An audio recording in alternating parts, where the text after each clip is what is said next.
Now let's talk about the t-test. The t-test is a test used to validate if two different data sets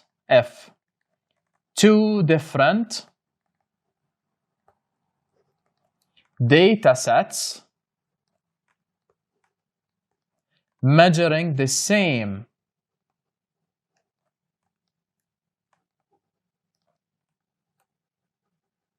variable have different means or not.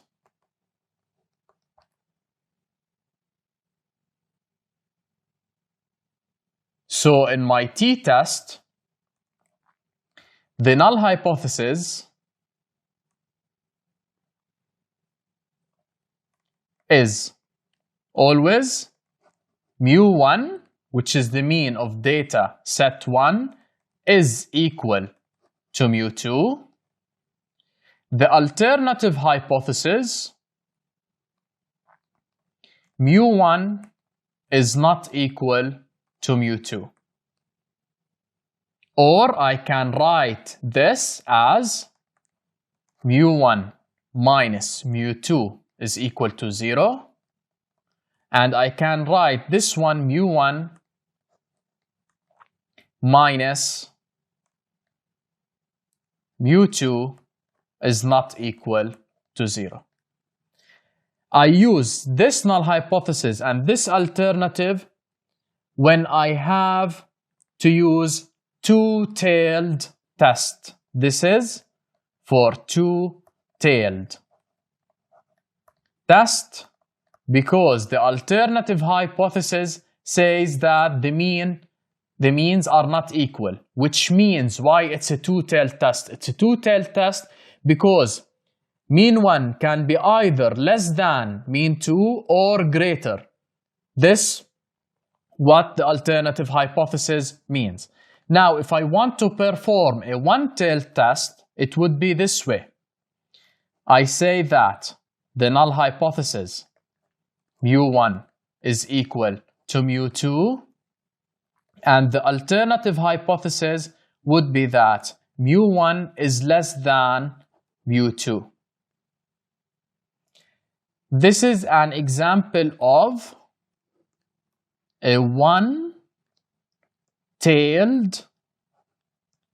test because the alternative hypothesis claims that mu1 is less than mu2. So it's a one-tailed test. Let's see now an example from the IB Questionbank. Mrs. Kaloon measures the heights of students in her mathematics class. She is interested to see if the mean height of male students M1 is the same as the mean height of female students. Since I'm testing means of two data sets measuring the same variable, then I'll be performing a t-test. The information is recorded in the table. At 10% significance level, a t-test was used to compare the means of two groups.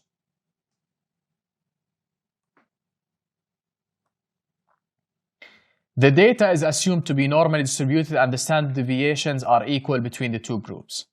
Now, for part AI, we have to state the null hypothesis. Part AI, H node says mu1 is equal to mu2. Or we can write it as mu1 minus mu2 is equal to 0.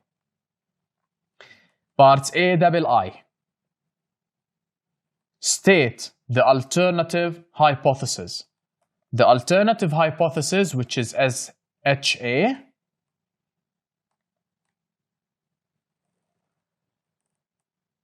is simply mu1 is not equal to mu2, or I can write it as mu1 minus mu2 is not equal to 0.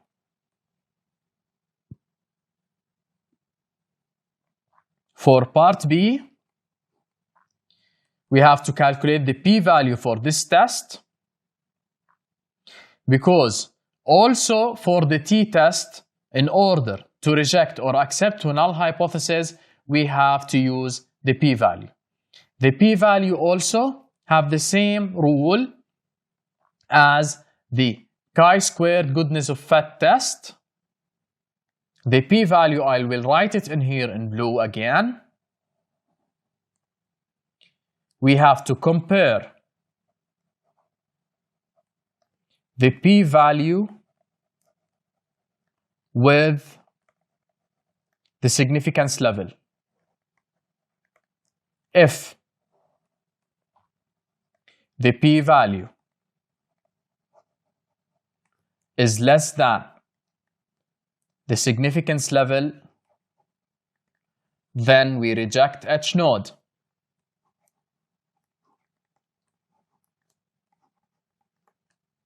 If the p-value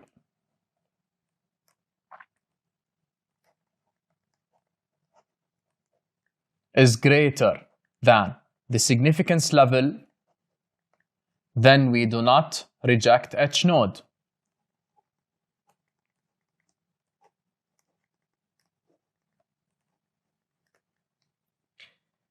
Let's continue our example. We need to calculate the p-value for this test. We have to go to our graphical display calculator. We go to statistics. First, we have to delete all the lists. Delete all. Delete all. And delete all.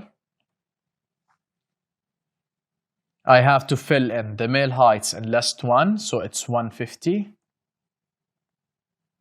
148, 143, 152, 151, 149, and 147. In list 2, I have to fill in the female heights. 148, I have 152, 154, 147, 146, 153, 152 with the last value 150. And now we go to test and we press on the t-test. The t-test, I have 2 samples.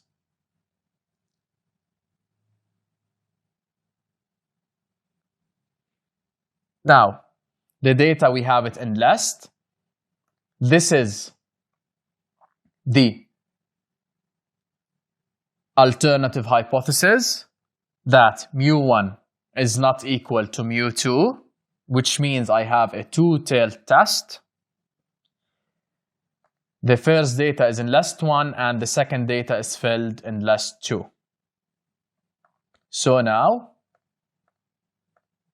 we go to execute, having our p-value. We only look on the p-value. Our p-value is 0.297. So the p-value is equal to 0.297.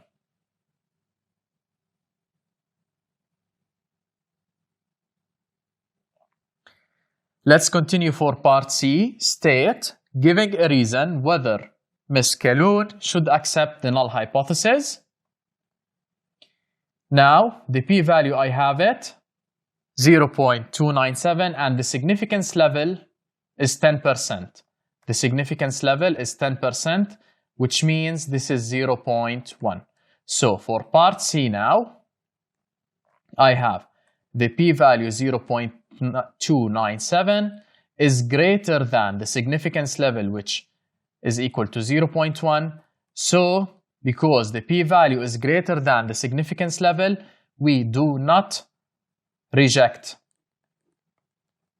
Do not reject H node, which means we accept H node. Do not reject is the same as accept the null hypothesis. I hope it's clear. I hope you understand clearly how we use the t-test. Also, I use the p-value, and by this we solved an example from the IB question bank.